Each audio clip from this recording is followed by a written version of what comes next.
Daylight, my MVVs, welcome. Queen Naomi's uncle is alleged to have tested disappointment and helplessness as customary court lawyers were asked to withdraw divorce case and settle at home as they can make case with their Oba. That happens to be the Ooni of Ife. Today will not be the first time we have had that this case was filed in customary court.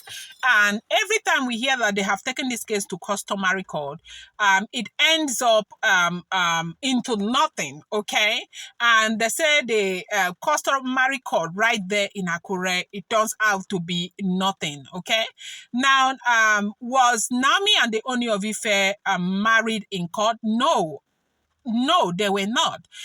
But in Nigeria, it is said that anything that has to do with traditional marriage, that you could, nullify it in a customary court, depending on, what the case is about. Okay. And now, so they were feeling that, of course, taking this issue to customary court would be the easiest way to get Naomi freed from the Ooni of Ife. And they said they took it the other time. Paropo asked them to bring it back home for settlement.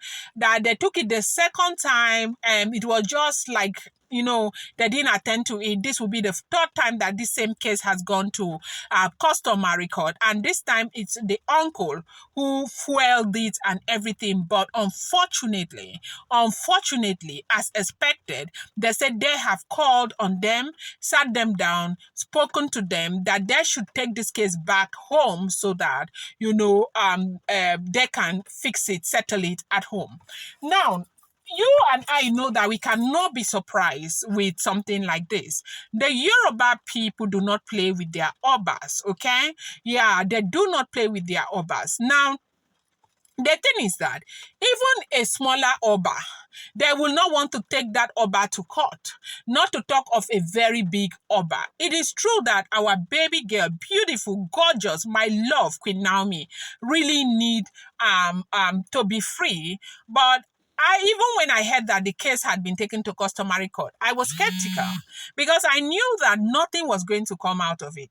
The Yoruba people will not take their Oba to court. They will not go and sit on a case that has to do with their Oba because so many things like the land dispute and everything that is happening right there, it's even in the Oba's palace that they judge it. What is this one that they cannot fix there in the Oba's palace? And that is what everyone is thinking. And how do you explain the fact that, a lawyer will come and represent the Ooni of Ife right there in court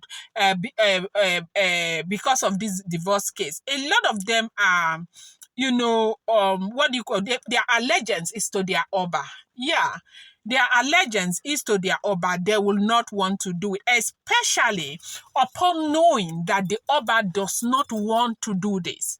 They all believe that the Oba love Olori Naomi. They all believe that Olori Naomi needs to go back and stay with her husband. They all believe that Olori Naomi should not be acting as if she's one special thing. Other wives are there, she should go and stay there. This is what a lot of them are thinking. But then again, I want to believe that holding her, if the information we are getting, if every information we get is the truth, okay? Holding her against her will is, I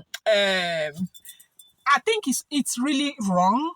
Yeah, it's an abuse to have fundamental human right, okay? A woman will want to stay in a marriage because she loves the man and because she wants to stay. By the time a woman's heart is not there and you want to keep that woman by force, that is, something that is not acceptable. I want to also believe that Kabiyesi has a lot of women, and even right now, from reliable sources, it is said that he is bringing in more Oloris. What is Naomi supposed to be doing there? She doesn't want to be there. Now, you cannot force anybody to become a polygamist, especially if they don't want. And under the circumstances, you and I have seen how much that lady has tried. She has tried. Me as I am here, there that I am talking to you. I don't want to lie to you. I will not lie to you. See this thing that Naomi did. Me, I cannot do it. I cannot do it. I feel like she has tried. If she had not tried at all, like when the whole thing happened, she left and people begged and begged and begged, she refused to come back. It would have been a different thing. She tried. Okay, right now, Olori Naomi keeps saying that, she would choose her son over all the wealth in the world. She would choose her son over pedigree. She would choose her son over affluence. She would choose her son over royalty, which is something anybody would do. I will choose my son over anything in this world. No matter what gift you want to give to me in this world, I'll choose my son. So right now, Nami has said time and time again that should she be alone, it would have been different. But she is with a son. And this boy Tadenikawu, all eyes are on that boy. You and I saw what transpired when Ebony gave birth to her son. Ebony immediately, it wasn't even up to 24 hours that Ebony called that boy the crown prince. I do know that a mother has a right to call her son. Like me, when I gave birth to my son, I called him the golden boy. Up till today, I still call my boy the golden boy, okay? My first son. But then again, like some people will argue that a mother has a right to call their child any name they want to call their child. But under the circumstances, you see that the man has Tadenika, who has Adeshina, if that's Oletik's son's name, and then has her own son. And when you your child is a last son, and you get up and you say he is the crown prince, and you gave reason because he is a double prince, so he is a crown prince. What that gets to tell the people is that there's going to be fire on the mountain. At some point, somebody might get really desperate and want to hold the first son. And Naomi is seeing this. This is a focus that Naomi has, and a lot of people are, telling her this same thing. And this is the risk that she doesn't want to take. She would rather have her son alive and not be a crown prince than not to have the boy as a crown prince 6 feet under. God forbid, God forbid, God forbid. Do you understand?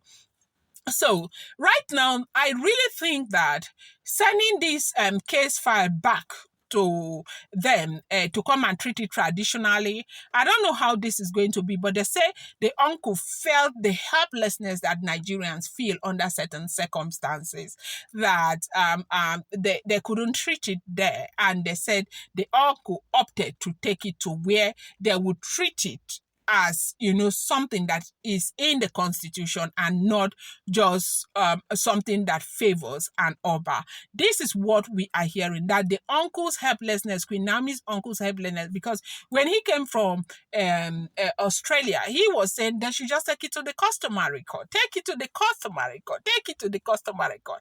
Right now, uncle don't say customary court. He don't understand, say, Omo, Nigeria, no be Australia. Oh. So this is what we are hearing. If the information is true, I'm going to bring you more update. I appreciate you guys so much. Thank you. Please do not forget these are all alleged, rumored, and speculated information making the rounds on social media.